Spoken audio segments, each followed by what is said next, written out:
देखिए, जब आप कुछ बातें अपने जीवन में पूरी तरह से धारण कर लेते हैं तो मन के अंदर में कोई प्रश्न नहीं रह जाते हैं। प्रश्न अर्थात दुख है ना भाई। प्रश्न अर्थात समस्या, प्रश्न अर्थात परिस्थिति। जैसे ही कोई परिस्थिति विकसित होती है तो हमारे मन में प्रश्न उठता है कि ऐसा कैसे हो गया, ऐसा क्यों हो गया, कब ठीक होगा, किसने गड़बड़ कर दिया। ऐसे बहुत सारे प्रश्न उठते हैं कि नहीं। तो यदि कोई भी व्यक्ति पूरा खेल जानता है, मान लो आपने एक पिक्चर देखी और उसे दोबारा देखने गए, तिबारा देखने गए, तो आप कैसे देखेंगे उस पिक्चर को? जैसे सब मालूम है आपको और बस देखते रहेंगे। हाँ भाई, इसके बाद ये होने वाला है, उसके बाद वो होने वाला है, और बड़े खुश रहेंगे। मैं यार, मेरी तो देखी हुई पिक्चर है। और आपके बाजू में जो बैठा रहेगा आपका मित्र, वो पहली बार देख रहा है पिक्चर को, तो वो कैसे देखेगा? वो अनभिज्ञता से देखेगा, है ना। उसके अंदर प्रश्न रहेंगे, है। कहीं पर कुछ ऐसे सीन आ गए अचानक से तो वो एकदम से थोड़ा हिल भी जाएगा, अरे ये कैसे हो गया। तो जिसको मालूम है कि यह खेल कैसा है, वो सदा प्रसन्न रहेगा, पिन ड्रॉप साइलेंट रहेगा। हाँ, उसके अंदर एक अलग ही मस्ती रहेगी। हाँ, ऐसे ही बाबा ने कहा, बच्चे, ये जो तुम जीवन जी रहे हो, ऐसा जीवन तुम कई बार जी चुके हो, पहली बार नहीं जी रहे हो, है? बस तुम भूल गए हो। बाबा आकर याद दिलाते हैं। कहा जाता है कि जो सारे राज को जानता है वो कभी नाराज नहीं होता, खिन्न नहीं होता। हाँ, तो सारे खेल का आधार क्या है? जीवन में खुशियों का आधार क्या है? बाबा ने आज बहुत सुंदर ढंग से उसका विश्लेषण किया है। बड़ी समझने की ज़रूरत है भाई। हर एक चीज़ को जब हम गहराई से समझ लेते हैं तो अंदर हमारे खुशी रहती है। अब एक बात और बड़ी बारीक बात है। जैसे कोई दो दोस्त पिक्चर देख रहे हैं तो एक ने तो उस पिक्चर को कई बार देख लिया है और दूसरा पहली बार देखने गया है, तो जो देखा हुआ है वो जल्दी जल्दी यदि बताता चला जाएगा अपने मित्र को कि देखना ऐसा होगा वैसा होगा, तो उसको आनंद नहीं आएगा। वो उस क्यूरियसी से उस पिक्चर को नहीं देखेगा। इसलिए बाजू में साक्षी होकर बैठ के वो देख भी रहा होता है और चुप रहता है, अर्थात बिल्कुल साइलेंट रहता है और आनंद भी लेता रहता है। उसे मालूम रहता है कि इसके बाद तो हम ये देख चुके हैं, है कि नहीं भाई। बड़ी शांति से बैठा रहता है। तो शांत कौन रहता है? जो जानता है। और क्यूरियसी किसके अंदर रहती है? अरे इसके बाद क्या होगा, वो सीट से बार बार उछलेगा, है ना, वो स्थिर होकर बैठ नहीं पाएगा। तो क्यूरियसी किसके अंदर होती है? जो जानता नहीं है। वैसे ही तो है, इस सृष्टि के राज को जो जानता है उसे शांति के लिए कोई उपाय नहीं करना पड़ता। वो पूरी सृष्टि के राज को जानता है। जो भगवान को जानता है, पहचानता है, और जिसका संबंध भगवान से है, जिसने इस सृष्टि को रचा, वो भी बहुत शांत रहता है। उसे शांति के लिए कोई गीत, कोई संगीत और किसी भी प्रकार का भजन, कोई चुटकुला, कोई मनोरंजन की आवश्यकता ही नहीं रहती है। हाँ, वो सारे सृष्टि के राज को जानता है, सृष्टि के रचयिता को बहुत अच्छे से जानता है, मानता है, पहचानता है। तो वो अंदर से बिल्कुल शांत रहता है। बाहर दिखावे के लिए सब कुछ करता रहेगा, लेकिन अंदर से शांत रहेगा। जैसे वो दोस्त जिसने पूरी पिक्चर देखी है, वो दिखावे के लिए उसके साथ बैठा है, लेकिन वो जान रहा है सब कुछ, क्योंकि उसने देखा हुआ है, समझा हुआ है। वैसे ही ये खेल है। इस खेल का आधार क्या है? जानना। जानना अर्थात जो जानेगा वो लाइट रहेगा, है कि नहीं भाई? इस खेल का आधार है जानना, पहचानना, है कि नहीं भाई? तो वो लाइट रहेगा, हल्का रहेगा, फुल स्टॉप रहेगा। उसके अंदर कोई प्रश्न नहीं होंगे कि इसके बाद क्या होगा, ऐसा क्यों हुआ, इसने ऐसा क्यों बोला। वो कुछ भी नहीं करेगा, वो फुल स्टॉप रहेगा। तो आज बाबा 6 मार्च की अव्यक्त वाणी में इतनी सुंदर बात कर रहे हैं कि आपकी अव्यक्त स्थिति, यदि आप मुरली को बहुत अच्छे से उमंग उत्साह से सुनेंगे, इस स्थिति में सुनेंगे कि ये ड्रामा कल्प कल्प घूमता है, हम देखे हुए हैं पहले से, सब कुछ जान रहे हैं। इस अवस्था से यदि आप मुरली सुनेंगे, हमने तो भाई इसी अवस्था में रहकर सारी मुरलियाँ सुनी है, तो आनंद में रहते हमेशा। आनंद जो है कभी समाप्त ही नहीं होता, क्योंकि शांति का विपरीत है अशांति, सुख का विपरीत है दुख, है ना भाई? ज्ञान का विपरीत है अज्ञान, पवित्रता का विपरीत है अपवित्रता, लेकिन आनंद का कोई विपरीत नहीं है। आनंद परमानंद में बदल सकता है, लेकिन आनंद का कोई विपरीत नहीं है।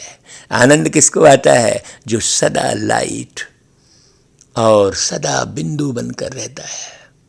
तो बाबा ने ये मुरली चलाई है 22 फरवरी 1990 को,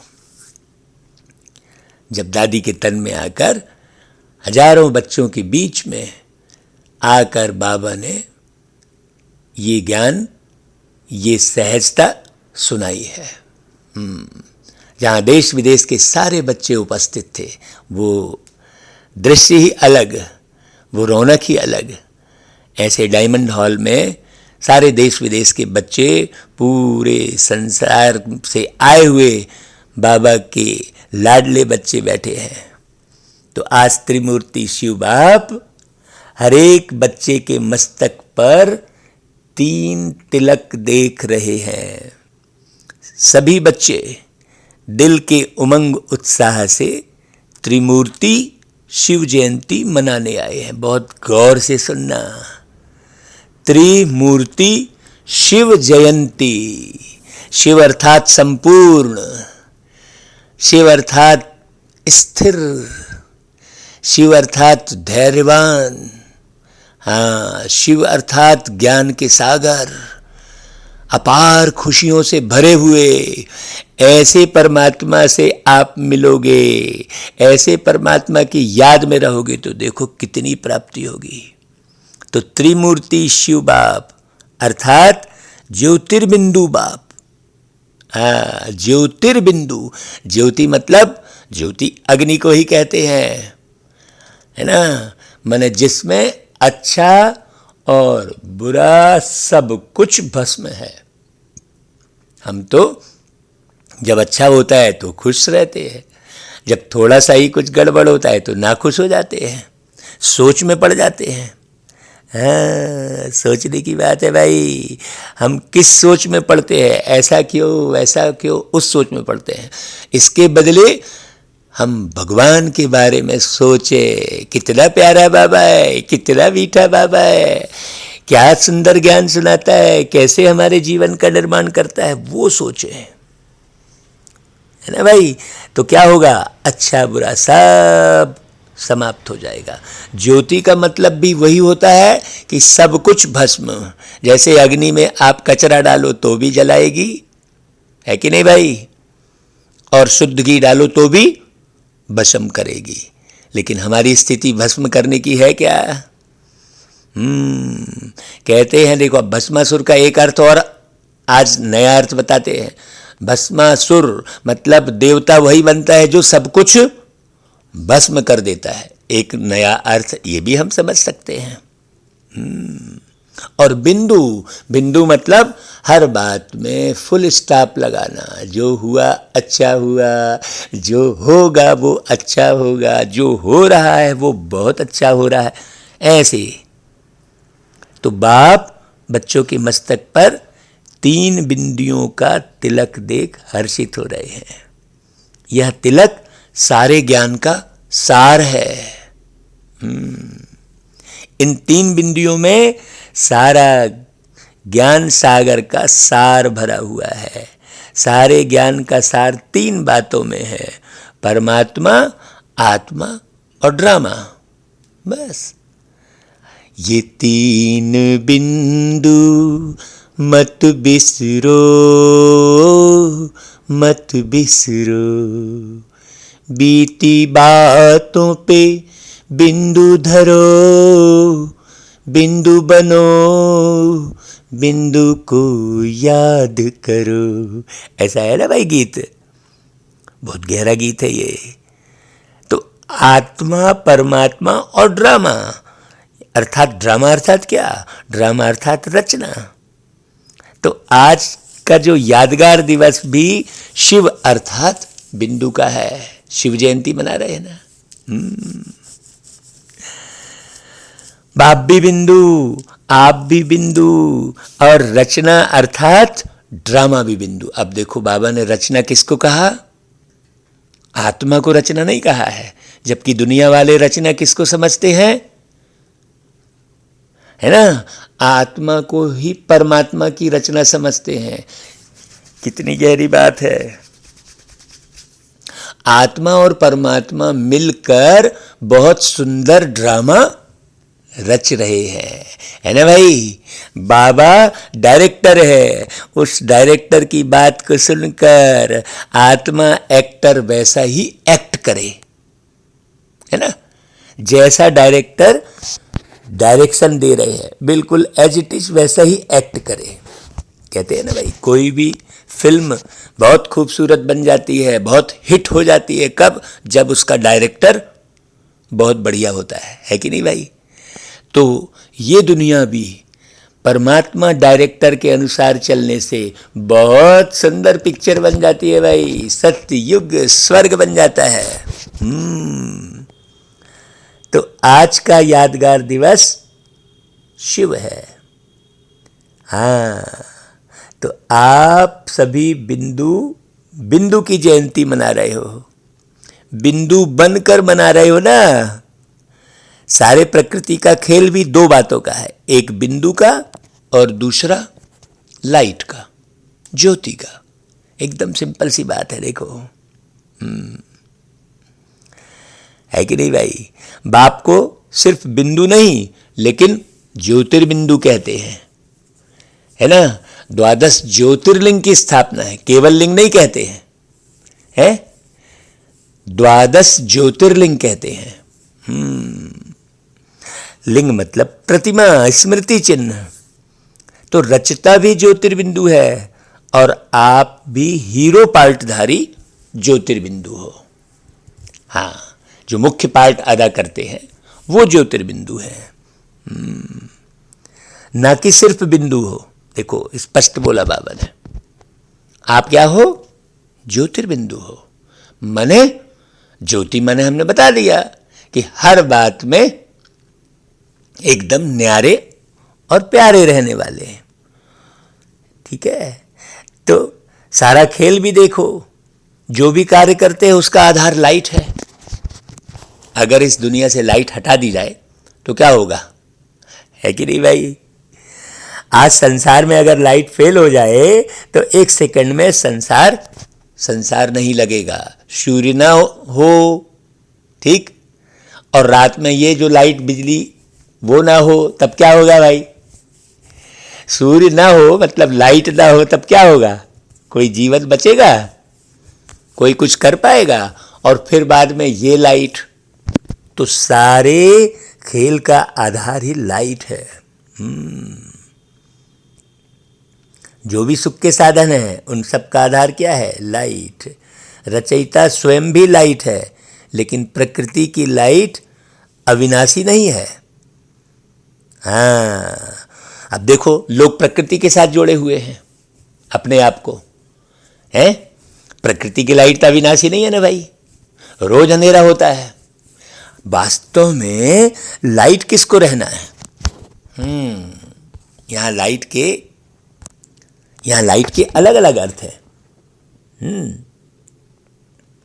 रचयिता स्वयं भी लाइट है। बाबा ने बहुत सुंदर बात बीच में बोली, प्रकृति की लाइट अविनाशी नहीं है, तो सारा खेल बिंदु और लाइट पर है। भाई हम आत्मा अविनाशी है, लेकिन प्रकृति की लाइट अविनाशी नहीं है, है कि नहीं भाई?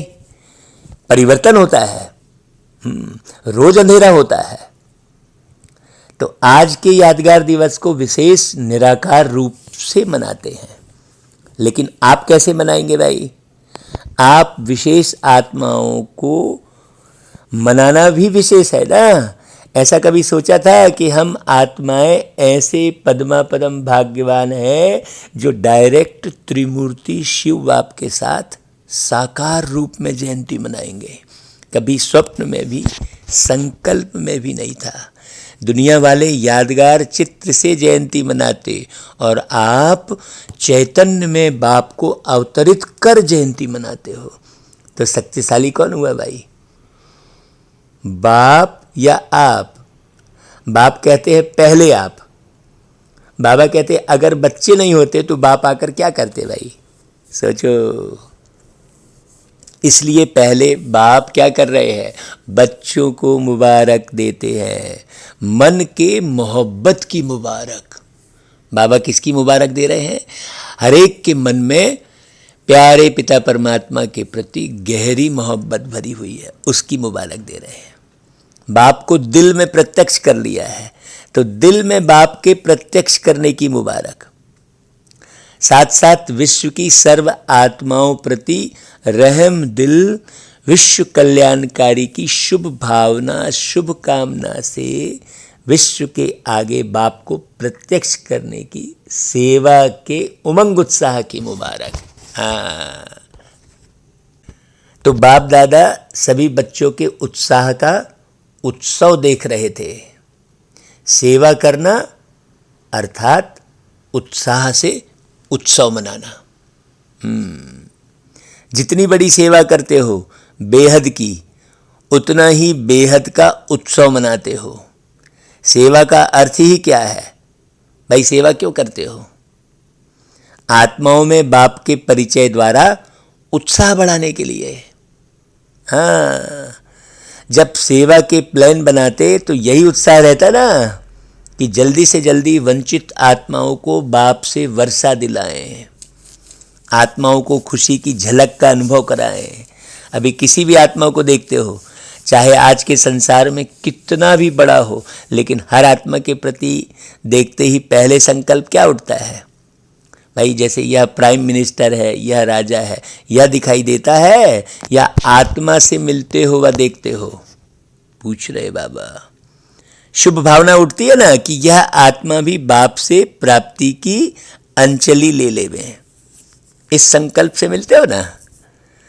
अब यह शुभ भावना उत्पन्न होती है, तभी आपकी शुभ भावना का फल उस आत्मा को अनुभव करने का बल मिलता है। शुभ भावना आपकी है, लेकिन आपकी भावना का फल उनको मिल जाता है, क्योंकि आप श्रेष्ठ आत्माओं की शुभ भावना के संकल्प में बहुत शक्ति है। बाबा बहुत गहरे इशारे दे रहे हैं कि भाई आप किसी के पास मिलने जाते हो तो आप इस भाव में मत रह जाओ कि हम प्रधानमंत्री से मिल रहे हैं, हम राष्ट्रपति से मिल रहे हैं, वो नशा न चढ़ जाए।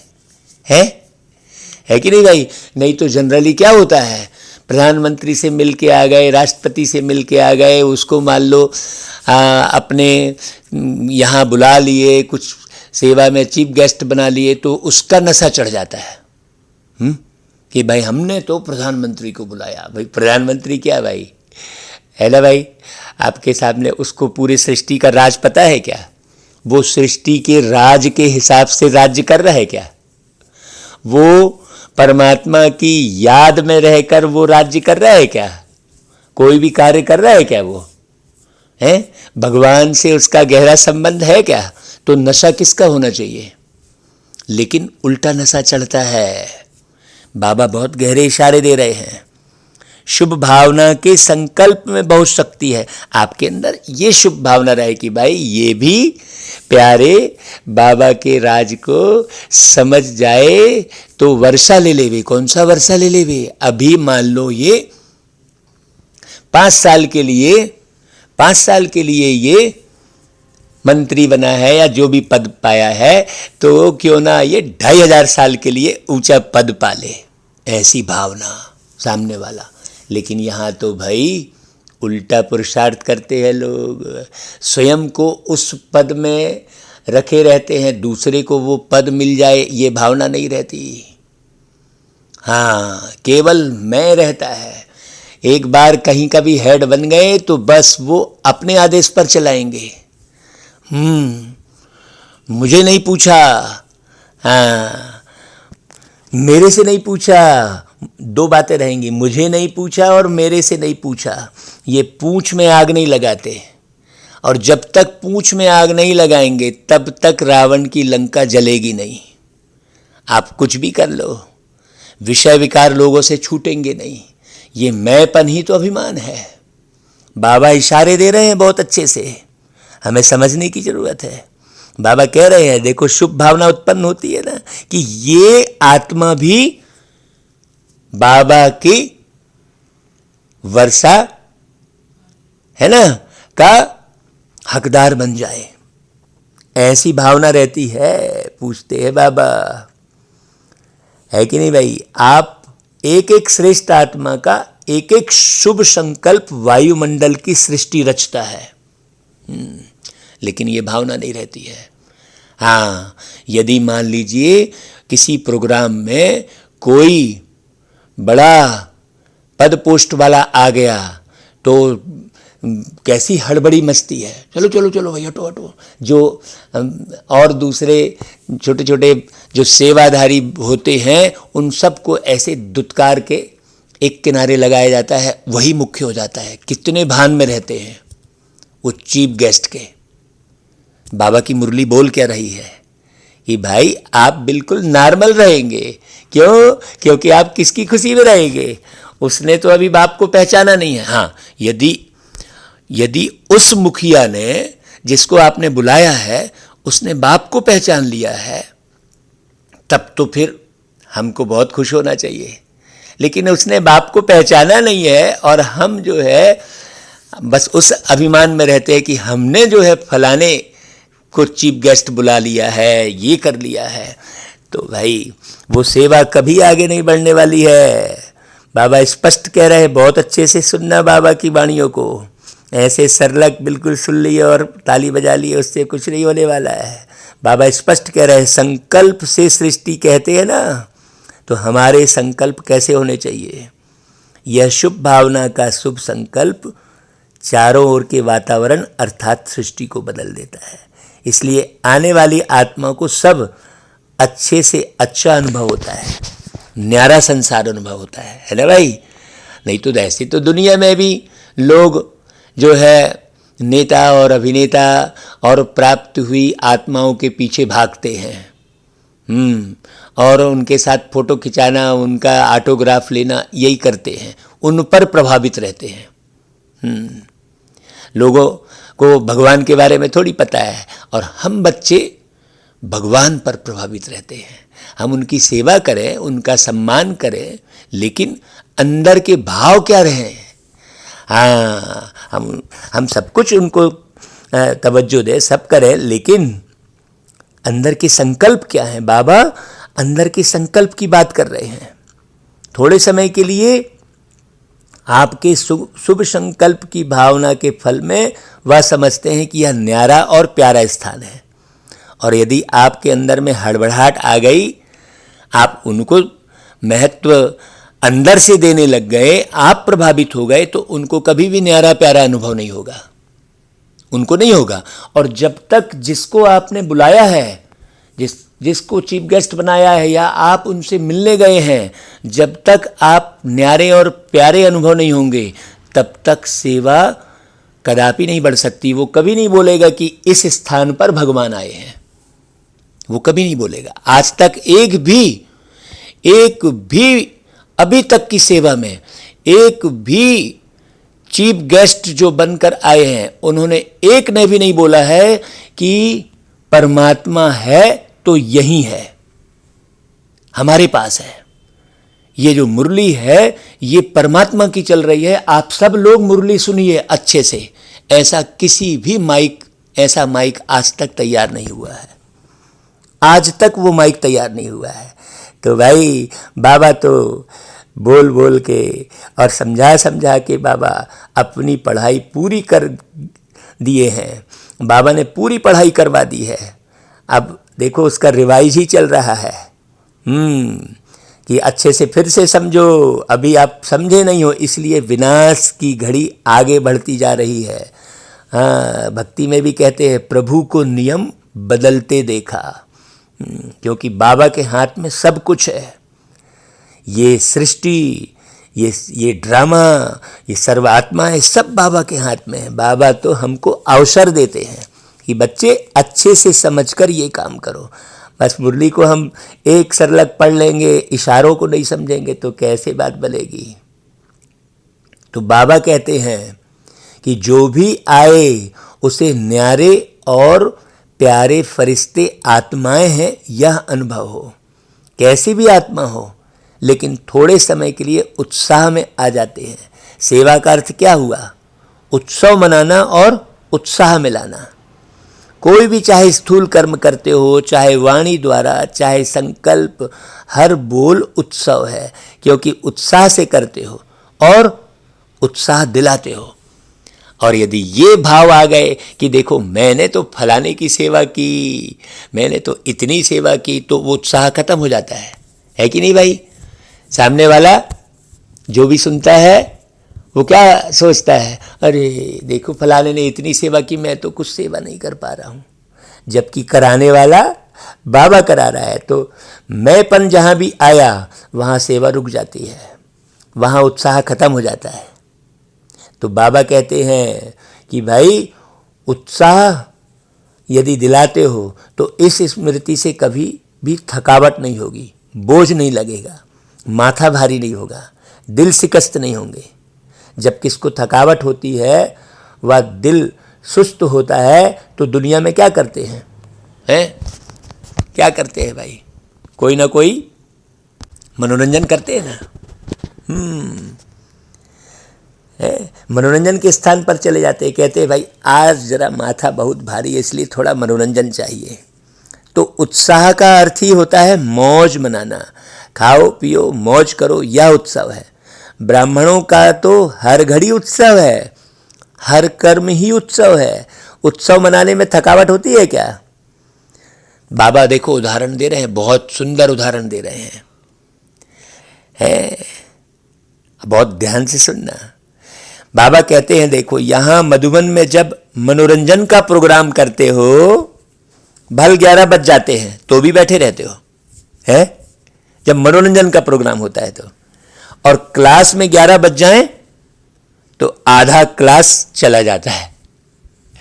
देखो बाबा इशारे दे रहे हैं, जब क्लास हो, जब गहरी गहरी बात बताई जाए, जब तो कुछ बनने की बात हो, तो फिर सब भागते हैं। और मनोरंजन हो तो थकावट होती है क्या? पूछ रहे बाबा। मनोरंजन अच्छा लगता है ना, तो सेवा भी उत्सव है, इस विधि से करो। ड्रामा, बाबा ने 3 बिंदी कहा ऊपर। स्वयं भी उत्साह में रहो, सेवा भी उत्साह से करो, और आत्माओं में भी उत्साह लाओ, तो क्या होगा? जो भी सेवा करेंगे उस द्वारा अन्य आत्माओं का भी उत्साह बढ़ता रहेगा। बाबा कह रहे हैं ऐसा उत्साह है। हाँ, मतलब हर कर्म से उठे हुए उत्साह। उत्साह देखो, ऊ आधाता और शाह शब्द लिखा है। हर कर्म से उठे हुए, मैंने ये किया नहीं, और त्याग है ना भाई, मैंने कुछ नहीं किया, करावनहार करा रहा है, तब शाह बनेंगे भाई। और वो जो उत्साह है वो बिल्कुल अलग होगा। है कि नहीं भाई? बाबा कह रहे हैं कि भाई ये उत्साह पूरे समय रहता है कि सिर्फ मधुबन तक है, वहां जाने से फिर सरकमस्टांस दिखाई देंगे। उत्साह ऐसी चीज है जो उसके आगे परिस्थिति कुछ भी नहीं है ना भाई? तो कौन सा उत्साह बढ़ाना सिखा रहे हैं बाबा? ऊपर में मुरली में क्या बोला बाबा ने? बिंदी, 3 बिंदी है, आत्मा, परमात्मा और ड्रामा। ये 3 बिंदी जिसको लगाना आ गया वो सदा उत्साह में रहेगा। हाँ, नहीं तो मैंपन जैसे ही आया तब वहां पर सारा उत्साह खत्म हो जाता है, सबका उत्साह खत्म हो जाएगा। माने ग्रुप में जैसे 100 लोग हैं, उसमें एक व्यक्ति भी मैंपन वाला रहेगा है तो वो 99 का उत्साह खत्म कर देगा। तो जब उत्साह कम हो जाता है तब परिस्थिति वार करती है। जब कोई एक व्यक्ति भी मैं करेगा तो परिस्थिति खड़ी हो जाती है फटाक से। उत्साह है तो परिस्थिति वार नहीं करेगी, आपके ऊपर बलिहार जाएगी खुशी खुशी में। जैसे बच्चा जो है खेलते खेलते गिर जाता है तो वो नहीं रोएगा है, लेकिन किसी ने धक्का मारा और गिरा तो फिर रोएगा वो। तो खेल खेल में सब चलता है, चला जाता है, कुछ पता नहीं चलता। वही बाबा ने कहा, खेल अर्थात उत्साह। बाबा ने ऊपर मुरली में खेल शब्द कहा है, बहुत गहरे से समझना। एक एक शब्द बाबा के बहुत गहरे हैं। तो आज उत्सव मनाने आए हो ना भाई, शिव जयंती को उत्सव कहते हैं। उत्सव मनाने नहीं आए हो, लेकिन हर घड़ी उत्सव है। देखो, उत्सव मनाना और हर घड़ी उत्सव होना, यह अंडरलाइन देखो करो बाबा के लिए। हर घड़ी उत्सव है। हाँ, हमें बड़ी खुशी हो रही है कि हम पहली बार जब मधुबन गए और बाबा से मिले तो पहली बार हम शिव जयंती में ही हमारा जाना हुआ। हाँ, और वहाँ मंच पर फिर गीत गाना हुआ। वो ताकत भर के आए, वो ताकत फिर कभी खत्म नहीं हुई। समझ की ताकत भी है ना। मानो शरीर में शक्ति नहीं है, वह धन की शक्ति की कमी के कारण मन में फील होता है कि यह नहीं हो सकता, लेकिन उत्साह ऐसी चीज है जो आप में अगर उत्साह है तो दूसरे भी उत्साह में आगे बढ़ करके आपके सहयोगी बन जाएंगे। आज की मुरली जो कोई अच्छे से सुनेगा है तो ये नहीं कहेगा कि भाई मेरे को कोई सहयोगी नहीं मिल रहे हैं, कोई हैंड्स नहीं मिल रहा है, ऐसा नहीं कहेगा। यदि उत्साह है तो आगे बढ़ के सब सहयोगी बनते हैं। धन की कमी भी होगी तो कहां ना कहां से धन को भी उत्साह खींच कर लाएगा। देखो बाबा की मुरली अच्छे से सुनना भाई। उत्साह ऐसा चुंबक है जो धन को भी खींच कर लाएगा। जैसे भक्ति में कहते हैं ना, हिम्मत उत्साह धूल को भी धन बना देता है। इतना परिवर्तन हो जाता है।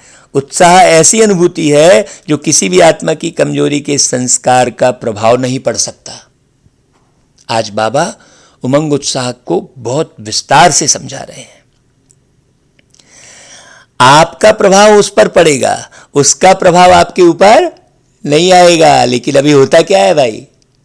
होता क्या है?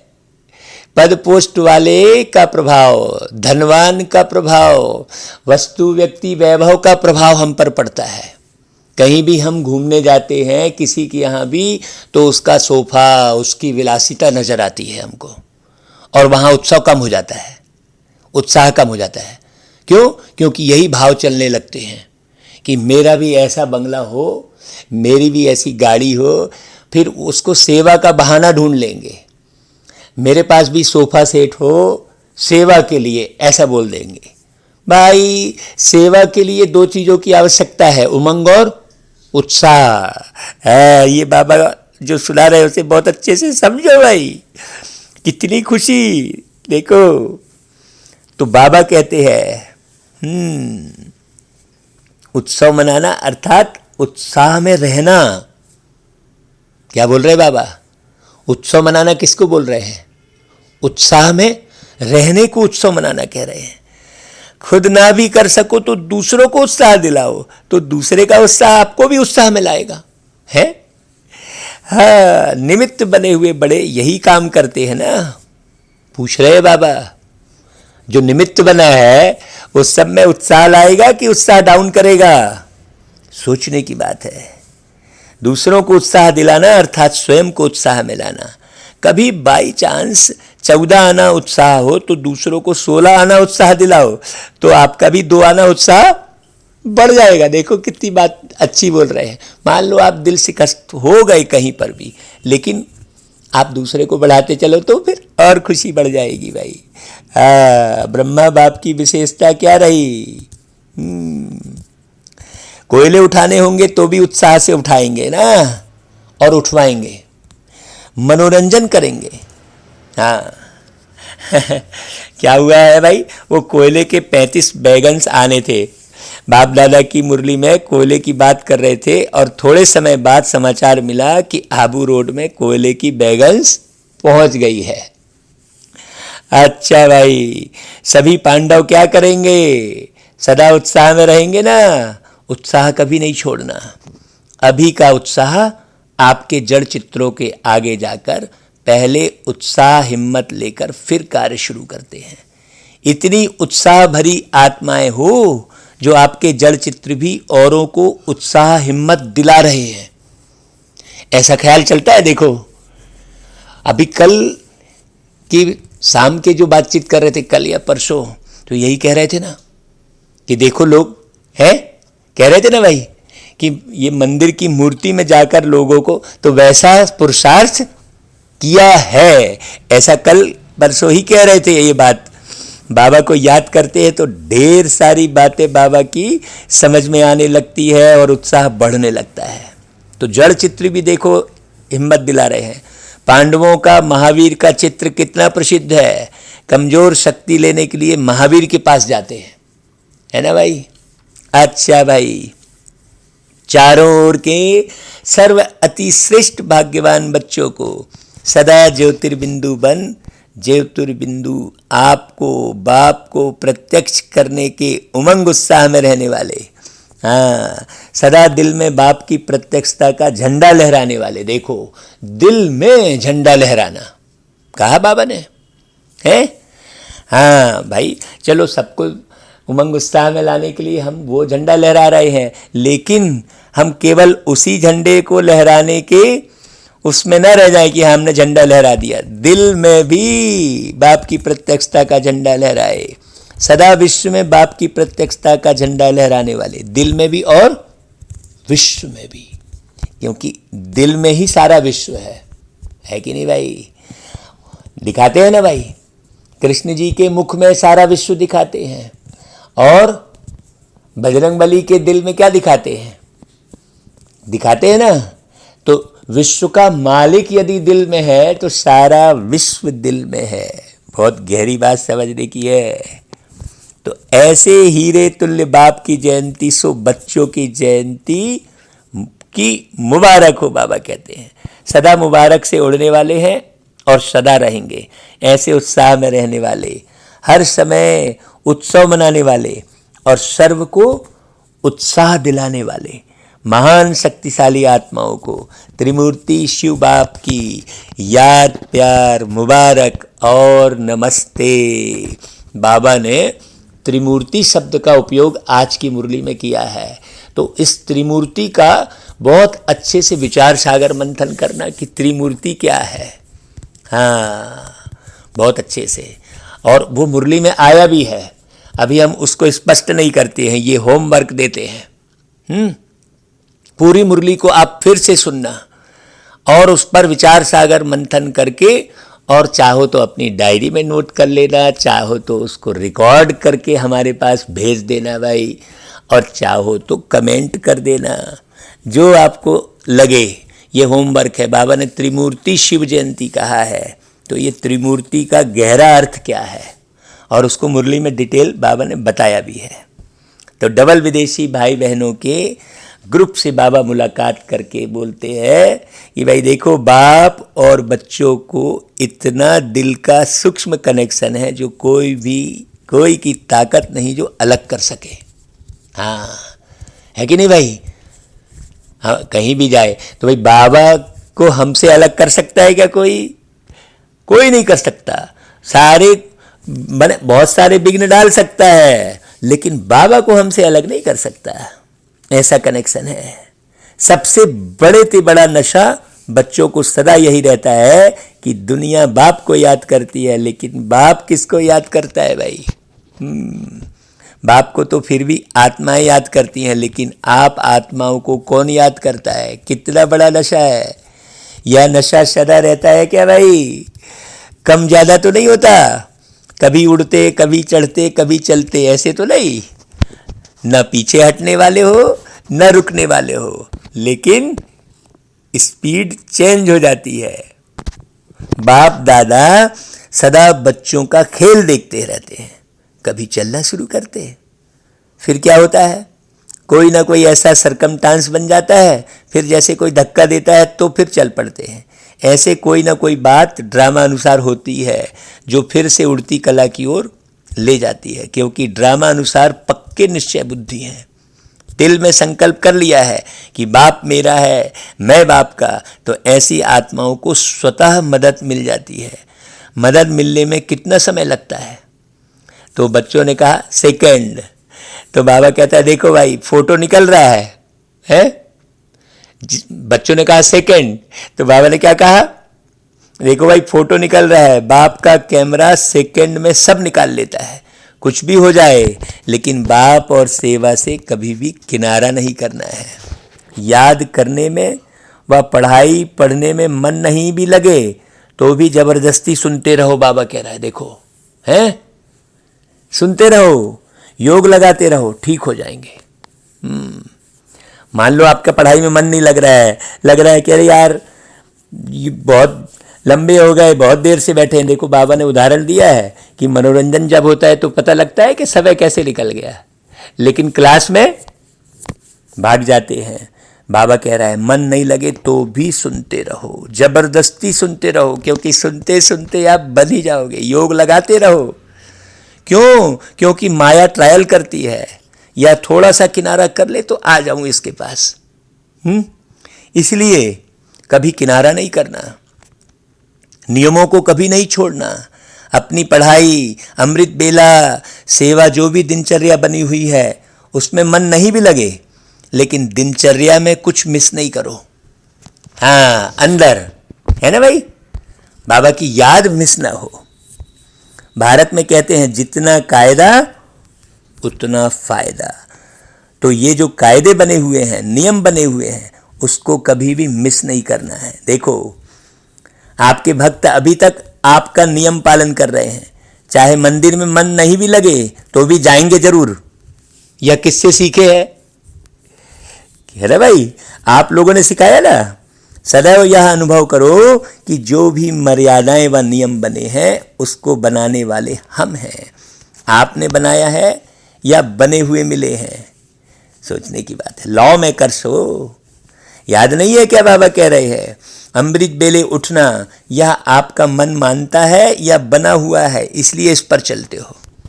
आप स्वयं अनुभव करते चलते हो, या डायरेक्शन या नियम बना हुआ है इसलिए चलते हो? पूछ रहे हैं बाबा। भाई, जिसको स्नेह है, जो समझ चुका है हर एक बात को, वो नियम प्रमाण थोड़ी चलेगा। बहुत गहरी बात बता रहे हैं बाबा। कोई मजबूरी से तो नहीं चल रहे हो, करना ही पड़ेगा। सब मन को पसंद है ना, क्योंकि जो खुशी से किया जाता है उसमें बंधन नहीं लगता है। कि अमृत बेले उठना पड़ेगा, मुरली रोज सुनना पड़ेगा। ये पड़ेगा शब्द थोड़ी होगा, है ना भाई। जब समझदारी मिलती है कि अरे इससे प्राप्ति कितनी है, तो भागते हो। देखो ना भाई, लोग 10,000 रुपये महीने की सैलरी मिलती है तो पूरा महीना पूरा कार्य करते हैं कि नहीं करते हैं। मात्र 10,000 रुपये, यहाँ तो कितनी कमाई हो रही है, लेकिन जब उस कमाई का पता लगेगा तब दिल में उमंग उत्साह आता है। अभी बाबा की मुरलियों से, बाबा के मिलन से क्या कमाई होती है ये पक्का नहीं हुआ है। यहाँ बाप ने आदि मध्य अंत तीनों कालों की नॉलेज दे दी है। कुछ भी करते हो तो तीनों कालों को जान करके और उसी खुशी से करते हो।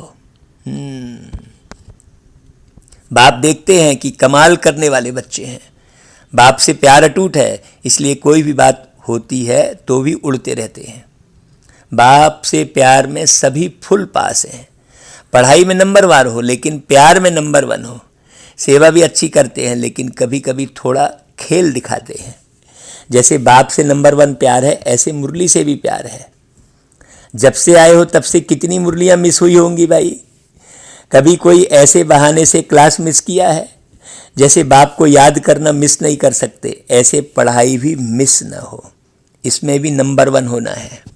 बाप के रूप में याद, शिक्षक के रूप में पढ़ाई और सद्गुरु के रूप में प्राप्त वरदान कार्य में लगाना, यह तीनों में नंबर 1 चाहिए। हाँ, वरदान तो सबको मिलते हैं ना, लेकिन समय पर वरदान को कार्य में लगाना, इसको कहते हैं वरदान से लाभ लेना, बाबा के ज्ञान का लाभ लेना। तो यह तीनों ही बातें चेक करना कि आदि से अब तक इन तीनों बातों में कितना पास रहे, तब विजय माला के मड़के बनेंगे। अच्छा भाई, बाप दादा बच्चों के निश्चय और उमंग को देखकर खुश है। बाप दादा एक एक की विशेषता देख रहे हैं। बाप दादा जब देखते हैं कि कितना मोहब्बत से आगे बढ़ रहे हैं, मेहनत को मेहनत नहीं समझते, मोहब्बत से चल रहे हैं, तो खुश होते हैं। एक एक की विशेषता की लिस्ट बाप दादा के पास है।